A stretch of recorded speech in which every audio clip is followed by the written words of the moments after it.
आपकी स्क्रीन पर यह है ब्राजील की तस्वीर। वहां के राष्ट्रपति बोल्सोनारो के खिलाफ यह है वहां की आम जनता की हुंकार। सड़क पर देखिए दोस्तों, जगह नहीं बची है। और मैं आपको बतलाना चाहूंगा कि वहां की जनता दरअसल क्यों राष्ट्रपति बोल्सोनारो के खिलाफ है। वो इसलिए है क्योंकि राष्ट्रपति बोल्सोनारो ने वहां पर कोरोना को लेकर जिस तरह की मिसहैंडलिंग की है, जिस तरह का उनका भद्दा काम रहा है, लोग उससे बेहद नाराज हैं। और अब मैं आपकी स्क्रीन पर दिखाना चाहता हूं यह वीडियो। एक अंतरराष्ट्रीय मैगजीन की अपनी पड़ताल से पता चला है कि राष्ट्रपति बोल्सोनारो और प्रधानमंत्री नरेंद्र मोदी ने जिस तरह से कोरोना को हैंडल किया, उसको मिसमैनेज किया, उन दोनों में कोई फर्क नहीं है। फिर से देखिए तस्वीर दोस्तों ब्राजील की। राष्ट्रपति बोल्सोनारो के खिलाफ उठती है आवाज। यह कहीं ना कहीं चेतावनी है मोदी सरकार के लिए, क्योंकि हम सब जानते हैं कि इन लोगों ने कोरोना हो, वैक्सीन हो, अस्पताल हो, बिस्तर हो, किस तरह से मिसमैनेज किया। इन लोगों ने जनवरी में ही इस बात की घोषणा कर दी थी कि हमने कोरोना पर जीत हासिल कर ली है। और कल प्रधानमंत्री नरेंद्र मोदी देश के सामने मन की बात लेकर आए। यही नहीं, राष्ट्रीय अध्यक्ष जेपी नड्डा भी आए। उन्होंने क्या कहा वो भी मैं आपको बताऊंगा, मगर सबसे पहले प्रधानमंत्री नरेंद्र मोदी ने मन की बात में कहा, उन्होंने कोरोना वॉरियर्स की तारीफ की, यानी कि वो लोग जो कि कोरोना के खिलाफ लड़ाई लड़ रहे हैं। उन्होंने हमारे डॉक्टर्स की तारीफ की। मगर आज प्रधानमंत्री, मैं आपसे पूछना चाहता हूं, आपके स्क्रीन पर है आपके खास दोस्त रामदेव ने अपने ताजा बयान में यह कहा है जो इस वक्त आपके स्क्रीन पर है। और इस ताजा बयान में उन्होंने यह कहा है कि मुझे कोरोना की वैक्सीन की कोई जरूरत नहीं, क्योंकि मैं योग कर रहा हूं और मेरा आयुर्वेद में विश्वास है। आज मैं सवाल पूछना चाहता हूं प्रधानमंत्री से। प्रधानमंत्री, कांग्रेस ने सिर्फ इतना कहा था कि जब तक एक वैक्सीन का तीसरा फेज पूरा ना हो जाए, जनता को वो वैक्सीन ना दी जाए। और आपने कांग्रेस के खिलाफ, यानी कि भारतीय जनता पार्टी ने कांग्रेस के खिलाफ ये दुष्प्रचार चलाया। और वो दुष्प्रचार क्या था? वो दुष्प्रचार ये था कि कांग्रेस वैक्सीन में अड़ंगे डाल रही है, जबकि वो सिर्फ ये कह रही थी कि आप तीसरे चरण को तो पूरा कर लो, तभी वो लोगों को लगाओ। आज की तारीख में आपके खास दोस्त रामदेव साफ तौर पर कह रहे हैं कि वैक्सीन की कोई जरूरत नहीं है। उनके लाखों करोड़ों समर्थक हैं। आप देखिए कि उनके लाखों करोड़ों समर्थकों का पर इसका क्या असर पड़ रहा होगा। मैं पूछना चाहता हूं प्रधानमंत्री नरेंद्र मोदी, रामदेव पर कार्रवाई होनी चाहिए या ना होनी चाहिए, मुझे बताइए आप। और अगर अब भी आप कार्रवाई नहीं करेंगे तो मैं इसे दोहरे मापदंड के रूप में देखूंगा। रामदेव की मैं आगे भी बात करूंगा दोस्तों, क्योंकि मैं इनकी बात करते रहा हूं और मुझे अब ऐसा लगता है कि अब इनकी बात नहीं करनी चाहिए, क्योंकि रामदेव जो हैं, उन्होंने शालीनता की तमाम हदों को पार कर दिया है। कल 1 जून है, हमारे डॉक्टर्स जो हैं उनके खिलाफ हड़ताल करने वाले हैं। यह अप्रत्याशित है दोस्तों। इस शख्स की मैं बाद में बात करूंगा, मगर सबसे पहले जेपी नड्डा आपकी स्क्रीन पर, उन्होंने कहा कि जब भारतीय जनता पार्टी के कार्यकर्ता मदद कर रहे थे, तब कांग्रेस या विपक्ष के नेता जो हैं क्वारंटीन में थे। यानी कि सारी मदद बीजेपी के नेता कर रहे थे। तो यह बताइए मुझे, इन चेहरों पर गौर कीजिए। श्रीनिवासन जो कि कांग्रेस के नेता हैं, दीपेंद्र हुड्डा जो कि कांग्रेस के नेता हैं, संजय सिंह आम आदमी पार्टी के नेता हैं, आपके स्क्रीन पर यह दिलीप पांडे आम आदमी पार्टी के नेता हैं, मुकेश शर्मा ये कांग्रेस के नेता हैं। आप जानते हैं जब ये लोग लोगों की मदद कर रहे थे तो ये नहीं पूछ रहे थे कि तुम किस पार्टी के हो, किस धर्म के हो। मगर जेपी नड्डा के मुताबिक भारतीय जनता पार्टी के नेता मदद कर रहे थे और बाकी सब मजे कर रहे थे। अगर यह बात है नड्डा साहब, तो यह बताइए यह खबर सही है या गलत है जो आपके स्क्रीन पर है? कोरोना पर डैमेज कंट्रोल में जुटी भाजपा कार्यकर्ताओं से कह रहे नड्डा, जमीन पर उतरिए, आईटी सेल से भी छवि चमकाने में जुटा। खबर क्या है दोस्तों? बहुत अहम खबर है। द इंडियन एक्सप्रेस में छपे कॉलम दिल्ली कॉन्फिडेंशियल के मुताबिक राज्य पदाधिकारियों और जिला नेताओं के साथ हुई बैठक में भाजपा अध्यक्ष जेपी नड्डा ने इस मुद्दे को गंभीरता से लेते हुए अपने नेताओं और कार्यकर्ताओं की जमीन पर उतरने और लोगों की मदद करने की नसीहत दी। इसके अलावा भाजपा अध्यक्ष के नसीहत के बाद आईटी सेल जो अब तक विपक्षी नेताओं पर हमला करने और सरकार की छवि चमकाने में जुटा हुआ था, वो भी अब सेवा ही संगठन वाला हैशटैग ट्विटर पर चलाने में जुट गया। ये बताइए, आपका ये बयान कौन सी तारीख को आया? मैं आपको बताता हूं। आपका ये बयान आया है 20 मई को। 20 मई को आप अपने कार्यकर्ताओं को यह कह रहे थे कि आप मैदान में उतरिए, लोगों की मदद कीजिए। इससे पहले कि आपके कार्यकर्ता सो रहे थे। क्या कहा जेपी नड्डा ने, आप सुनिए। मेरे ख्याल से हमें कपिल की कॉमेडी शो की जरूरत नहीं है जब हमारे पास बीजेपी के नेता हैं। सुनिए उनकी बात। और जब संक्रमण काल आया तो उस समय सारे का सारा विषय केंद्र सरकार करे इस तरीके से रख दिया। इनकी कोशिश रहती है कि जनता को गुमराह किया जाए, जनता को बरगलाया जाए, जनता को रास्ते से भटकाया जाए। लेकिन भारतीय जनता पार्टी का कार्यकर्ता बहुत ही मैच्योर कार्यकर्ता है, संवेदनशील कार्यकर्ता है, संवेदनाओं के साथ काम करता है और अपने जान को जोखिम में लगा करके काम करता है। और आपके इस बयान में आपने सिर्फ अपने एक सांसद की तारीफ की, वो है गौतम गंभीर। जी हां, कि गौतम गंभीर तो बहुत अच्छा काम कर रहे हैं। हालांकि गौतम गंभीर के बारे में दिल्ली हाईकोर्ट ने क्या कहा आपके स्क्रीन पर, कि जिस तरह से गौतम गंभीर दवाइयों की जमाखोरी कर रहे हैं, क्या यह सही तरीका है?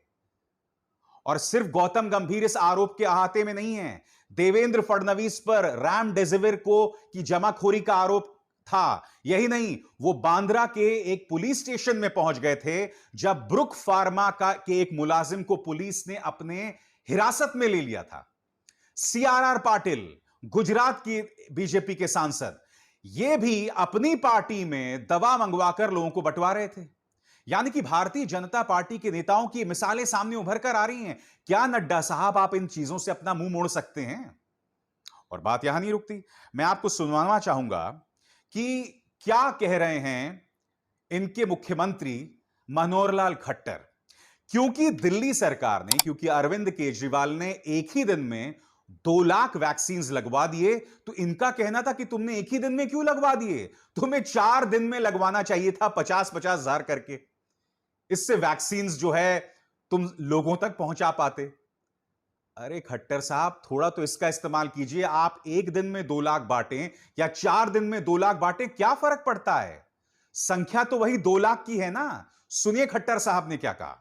हम कहते हैं टीके तो बाकी प्रदेशों से आपको ज्यादा मिल रहे हैं, आप जैसे बाकी प्रदेश कर रहे हैं, आज हम भी 2 लाख एक ही दिन में लगा करके अपना स्टॉक खत्म कर सकते हैं। हमको पता है कि जितना स्टॉक मिल रहा है, हम 50,000 60,000 रोज करेंगे तो ये काम हमारा चलता रहेगा। तो ये सूझबूझ अरविंद केजरीवाल को रखनी चाहिए। वो सूझबूझ रखने के बजाय राजनीति करने का उसका मानस है, वो करता है। दोस्तों, प्रॉब्लम यह है भारतीय जनता पार्टी के नेताओं के साथ कि ये लोग सिर्फ और सिर्फ प्रचार कर रहे हैं और इसके अलावा कुछ नहीं। अब देखिए संबित पात्रा ने क्या कहा है। Congratulations Rahul Gandhi, Congress mission accomplished. वो ऐसा क्यों कह रहे हैं? क्योंकि पाकिस्तान के एक न्यूज चैनल ARY ने चलाया है, Pakistan detects first case of Indian Covid variant. उसी तरह से पाकिस्तान के एक दूसरे अखबार का हवाला देते हुए इन्होंने चलाया है, Pakistan reports first confirmed case of Indian corona virus variant. क्यों संबित पात्रा पाकिस्तान का मुद्दा क्यों उठा रहे हैं? क्योंकि उनका यह आरोप है कि कांग्रेस ने अपने एक दस्तावेज में इस शब्द का इस्तेमाल किया था, इंडियन कोविड-19 वेरिएंट। अब आप सब जानते हैं कि संबित पात्रा के उस दावे को ट्विटर ने झूठा करार दे दिया था, मगर मैं कुछ और कह रहा हूं। और इस बात की तस्दीक कोई और नहीं बल्कि कांग्रेस के प्रवक्ता पवन खेरा भी कर रहे हैं और पत्रकार आशीष के सिंह भी कर रहे हैं। पवन खेरा ने क्या कहा, मैं आपको बताता हूं। सबसे पहले, पाकिस्तान पाकिस्तान खेलना बंद करो और बाज आओ अपनी हरकतों से। संबित पात्रा, यह भारत सरकार का माननीय सर्वोच्च न्यायालय में दायर हलफनामा है, जहां भारत सरकार स्वयं इसे इंडियन डबल म्यूटेंट स्ट्रेन बता रही है। जी हां, यह है वो हलफनामा जो सुप्रीम कोर्ट में दाखिल किया गया है आपकी स्क्रीन पर। इसका शीर्षक क्या कहता है? Details of activities undertaken by ICMR are as follows. और इसमें पहला, दूसरा, तीसरा, चौथा और जो पांचवा है उसे पढ़िए। Assessing the effectiveness of Covaxin against variant strains of SARS CoV-2, UK variant, Brazil variant, south African variant and Indian double mutant strain. खुद भारत सरकार ने शब्द का इस्तेमाल किया है, इंडियन डबल म्यूटेंट स्ट्रेन। तो मैं संबित पात्रा से पूछना चाहता हूं कि संबित पात्रा, आखिर फिर तुम क्यों पाकिस्तान पाकिस्तान खेल रहे हो? इसकी कोई वजह तो होनी चाहिए। भारत सरकार खुद कह रही है Indian double mutant strain. Nadda साहब, संबित जी, आप देश की जनता को कब तक सल्फेट बनाते रहोगे? और देखिए, मैंने क्यों मुद्दा उठाया था गौतम गंभीर का, सीआरआर पाटिल का या देवेंद्र फडणवीस का, क्योंकि इन पर आरोप लग रहा है जमाखोरी का। मैंने क्यों मुद्दा उठाया? आपकी स्क्रीन पर दोस्तों ये हैं बैंगलोर से बीजेपी के विधायक रवि सुब्रमण्या। कौन है रवि सुब्रमण्या? आपके स्क्रीन पर ये हैं तेजस्वी सूर्या। ये हैं पार्टी के बहुत ही ज्यादा प्रतिभाशाली सांसद। कुछ दिनों पहले ये एक कोविड कंट्रोल रूम में पहुंच गए थे और वहां पर 200 मुलाजिमों में से 17 मुसलमानों का नाम पढ़ने लग गए थे कि ये लोग यहां क्या कर रहे हैं। बाद में आकर इसने सावरकर के अंदाज में माफी भी मांगी थी कि मुझे ऐसा नहीं करना चाहिए था। अब रवि सुब्रमण्या जो कि एमएलए हैं, ये इनके शायद चाचा हैं या मामा हैं, इनमें से कुछ एक हैं। इन पर क्या आरोप लगा है मैं आपको पढ़ के सुनाना चाहता हूं एबीपी न्यूज की यह खबर। कांग्रेस ने बीजेपी सांसद तेजस्वी सूर्या और उनके चाचा पर वैक्सीन से कमाई का आरोप लगाया, एफआईआर दर्ज करने की मांग। अब कन्नड़ा के इन दो चैनल्स पर निगाह डालिए दोस्तों, यहां पर भी आरोप लगाया जा रहा है कि 700 रुपए 900 रुपए वैक्सीन के लिए चार्ज किए जा रहे हैं और उसमें से 700 रुपए जा रहा है रवि सुब्रमण्या की जेब में। मेरा आज सवाल है, जो ये बात कन्नड़ा के दो न्यूज चैनल्स कह रहे हैं और जो बात एबीपी न्यूज कह रही है कि भारतीय जनता पार्टी के एमएलए की जेब में हर वैक्सीन का 700 रुपए जा रहा है, वो सही है या गलत? नड्डा साहब बताइए ना, सही है या गलत? और अगर ये सही है तो क्या भारतीय जनता पार्टी के नेता इस तरह से लोगों की मदद कर रहे हैं, लोगों की सेवा कर रहे हैं? सवाल का जवाब दीजिए मान्यवर, इससे आप बच नहीं सकते हैं। आज बार बार इन खबरों के जरिए आप पूरी तरह से एक्सपोज हो रहे हैं, पूरी तरह से एक्सपोज हो रहे हैं, क्योंकि आपके लिए कोरोना का इलाज के नाम पर सिर्फ और सिर्फ प्रोपेगेंडा है। उत्तर प्रदेश की ये दो तस्वीरें देखिए दोस्तों, आपकी स्क्रीन पर है। एक गंगा की तस्वीर है। इस गंगा की तस्वीर में देखिए दोस्तों, गंगा का स्तर जैसे ही बढ़ता है, लाशें जो हैं वो ऊपर आ जाती हैं और चील कौवे उन लाशों को खा रहे हैं। इस तस्वीर में यहां पर एक लाश को जो है कुछ लोग नदी में फेंक देते हैं, बहती नदी में फेंक देते हैं, क्योंकि उनके पास जरिया ही नहीं है लाश को जलाने का। यह है उत्तर प्रदेश के हालात। मैं आपसे पूछना चाहता हूं, क्या भारतीय जनता पार्टी इन मुद्दों से अपना दिमाग, अपनी जिम्मेदारी से बच सकती है? और आप लोग सिर्फ और सिर्फ प्रोपेगेंडा में जुटे हुए हैं। फिर से बात करते हैं रामदेव की। मैं आपको बता चुका हूं रामदेव जो है वैक्सीन को लेकर क्या भ्रामक बयान दे रहे हैं। अब ये और क्या क्या बयान दे रहे हैं मैं आपको बताना चाहता हूं।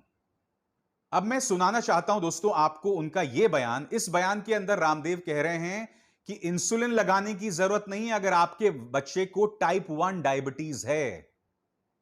सुनिए ये क्या कह रहे हैं, उसके बाद मैं इसकी चर्चा करता हूं। आगे भी मैं तो सब माता पिता से कहता हूं, जिसके भी बच्चे को टाइप 1 डायग्नोज हो, फिर घर पर इंतजार करके इंसुलिन देके पेनक्रियाज को खराब मत करो। आप कहेंगे पेनक्रियाज कैसे खराब हो जाता है? हाँ, जब पेनक्रियाज को काम ही नहीं करना पड़ेगा, जब आदमी को घर पे बैठे आप रोटी दे दो तो मेहनत कैसे करेगा? अपने शरीर को भिखारी मत बनाओ, बेगर मत बनाओ। आज जब आपने ऊपर से इंसुलिन डालना शुरू कर दिया तो अंदर का पेनक्रियाज काम करना वैसे बंद कर देगा। तो मैं चाहता हूं कि टाइप 1 डायबिटीज से पीड़ित बच्चे, फिर उनके साथ माँ बाप को भी आना पड़ता है, इसलिए उनके लिए 20% की छूट मैंने जून महीने भी कर दी है। हाँ, अगले महीने भी कर दी है। और fatty liver A grade 1, 2, 3, hepatitis और लिवर सिरोसिस, मैंने पूरी मेडिकल साइंस को चुनौती दे रखी और जब तक इसका पूरा शीर्षासन नहीं हो जाएगा तब तक कार्यक्रम चालू रहेगा। दोस्तों आपके स्क्रीन पर यह हैं अम्बरीश मित्तल। अम्बरीश मित्तल कौन है मैं आपको बताना चाहता हूं। अम्बरीश मित्तल दरअसल चेयरमैन हैं endocrinology and diabetes max health care के, यानी कि डायबिटीज पर इनके शब्द से बेहतर, इनकी बात से ज्यादा वजन किसी की बात में नहीं हो सकता, कम से कम रामदेव की बात में तो बिल्कुल नहीं। ये क्या कह रहे हैं मैं आपको बताना चाहता हूं। रामदेव के इस बयान पर उन्होंने कहा कि यह बहुत ही खतरनाक सलाह है, इंसुलिन बंद मत कीजिए अगर आपको टाइप 1 डायबिटीज है, इससे आपकी जान को खतरा हो सकता है। अपने डॉक्टर से बात कीजिए अगर आपके पास कोई सवाल है तो। यह योग या आयुर्वेद वर्सेस एलोपैथी की बात नहीं है, हमें नैरेटिव को ट्विस्ट नहीं करना चाहिए। यह सलाह दे रहे हैं डॉक्टर अम्बरीश मित्तल। किसको सलाह दे रहे हैं? रामदेव को। और आपके स्क्रीन पर ये हैं बालकृष्ण। बालकृष्ण क्या कह रहे हैं कि आईएमए जो है वो ईसाई मिशनरियों का काम कर रहा है, यानी कि इंडियन मेडिकल एसोसिएशन, जिन्होंने चुनौती दी थी रामदेव को। जब इनके पास कोई जवाब नहीं होता दोस्तों, तो ले दे के वही ईसाई, हिंदू, पाकिस्तान, खालिस्तान उसी में घुस जाते हैं। छात्र प्रदर्शन करता है तो वो पाकिस्तानी हो गया, किसान प्रदर्शन करता है तो वो खालिस्तानी हो गया। क्यों? मुसलमान प्रदर्शन करता है तो वो तो खैर बांग्लादेश, पाकिस्तान सब हो गया। और आज की तारीख में हमारे डॉक्टर्स प्रदर्शन कर रहे हैं तो वो ईसाई मिशनरी के एजेंट हो गए। कितना मूर्ख बनाओगे तुम लोगों को, मुझे बताओ ना। तुम लोग लोगों की जान के साथ खिलवाड़ कर रहे हो। और बात यहां नहीं रुकती, मैं आपको बताता हूं इसने और क्या क्या कहा है। न्यूज 18 को दिए गए इंटरव्यू में रामदेव यह भी कह रहे हैं, क्या कोरोना की दवाओं का कोई ट्रायल हुआ है? क्योंकि कोरोनिल का मेडिकल ट्रायल हुआ है, यानी कि जो दवाई ये बेचते हैं। इस बात के कोई प्रमाण नहीं है कि कोरोनिल कोरोना का इलाज है। ये इम्यूनिटी बूस्टर हो सकता है। विश्व स्वास्थ्य संगठन ने भी साफ तौर पर कहा है कि हमने ऐसा कभी नहीं कहा कि कोरोनिल कोरोना का इलाज है। यह आदमी लगातार इस तरह के बयान दे रहा है। कार्यक्रम की शुरुआत में मैंने आपको बताया इनका यह बयान, जो आपके स्क्रीन पर फिर से देखिए। Ramdev now says covid vaccine has no use, he has dual cover with yoga and Ayurveda. यानी कि यह आदमी कह रहा है कि कोरोना की वैक्सीन का कोई काम नहीं है। ये मेरे शब्द नहीं है, आपकी स्क्रीन पर जो खबर चल रही है, ये इस हवाले से मैं आपको बता रहा हूं। कोई आदमी इस तरह से आदमी की, लोगों की जान के साथ लगातार खेल रहा है, मगर कोई जवाबदेही नहीं है। मोदी सरकार पूरी तरह से खामोश है, क्योंकि ये लोग सिर्फ और सिर्फ सियासत करना चाहते हैं, हमारी जान के साथ खेलना चाहते हैं। कोई तो जवाबदेही होनी चाहिए या नहीं होनी चाहिए, बताइए। और यही नहीं दोस्तों, कोरोना संकट के बीचों बीच राजनीति बदस्तूर जारी है। प्रधानमंत्री नरेंद्र मोदी उड़ीसा और पश्चिम बंगाल की यात्रा पर जाते हैं। वहां पर वो पश्चिम बंगाल की मुख्यमंत्री ममता बनर्जी से भी मुलाकात करते हैं। फिर वो एक बैठक बुलाते हैं। उस बैठक में शुभेंदु अधिकारी, जिन्होंने नंदीग्राम में ममता बनर्जी को हराया था, वो भी मौजूद होते हैं, क्योंकि वो नेता विपक्ष थे। यह बात अलग है कि जब वो बिहार में जाते हैं तब वो नेता विपक्ष को नहीं बुलाते हैं। वो गुजरात में जाते हैं तब भी वो नेता विपक्ष को नहीं बुलाते हैं, मगर यहां जानबूझकर उन्होंने नेता विपक्ष को बुलाया। हालांकि मुझे लगता है कि ममता बनर्जी को चले जाना चाहिए था, वो एक अलग मुद्दा है। अब क्या हुआ है दोस्तों, आपके स्क्रीन पर यह खबर देखिए, जो अपने आप में बहुत ही शर्मनाक है। प्रधानमंत्री नरेंद्र मोदी की बैठक में सीएम ममता की दूरी पर गरमाई सियासत। मुख्य सचिव अलापन जो हैं वो तलब किए गए। आपके स्क्रीन पर दोस्तों ये हैं वहां के मुख्य सचिव, और मुख्य सचिव को तलब किया गया है। यानी कि कोरोना के बीचों बीच जो यास चक्रवात चल रहा है, उसके बीचों बीच वहां के मुख्य सचिव को तलब कर लिया गया। क्यों? क्योंकि ममता बनर्जी उस बैठक में नहीं गई। क्या कह रही है ममता बनर्जी, आप सुनिए। How many meeting will attend? My chief secretary, my home secretary, my finance secretary. They are attending every meeting, from prime minister to home minister to cabinet minister, cabinet secretary to home secretary to all. All the time, if they do the central job, when they will do the state job, are they fixed for the state job, or they are fixed for central job? For central, we trust cabinet secretary. और ममता बनर्जी ये भी कह रही थी कि भाई मैं चाहूं तो मैं आपके पांव पड़ सकती हूं, मगर मैं ये समझना चाहता हूं कि क्या वाकई भारतीय जनता पार्टी को पश्चिम बंगाल की हार जो है वो हजम नहीं हो पा रही है? कि आपने ममता बनर्जी के पीछे वहां के राज्यपाल को लगा रखा है, अब आपने उनके चीफ सेक्रेटरी जो हैं उनको बुला लिया है, उनको तलब कर लिया है। यानी कि एक पूरी अस्थिरता पैदा की जा रही है एक राज्य के अंदर। आपसे देश नहीं सुधर रहा है, मगर एक पार्टी जिसे 200 से ज्यादा विधायक मिले हैं, आप उन्हें अस्थिर करने की कोशिश कर रहे हैं। तो इन सवालों के तो जवाब होंगे ना, ये इन सवालों के जवाब तो पूछे जाएंगे। क्यों? मैंने कुछ गलत पूछ लिया? बताइए। खैर, न्यूज चक्र में हम ये सवाल आपके सामने लगातार उठाते रहेंगे। अभिसार शर्मा को दीजिए इजाजत। नमस्कार।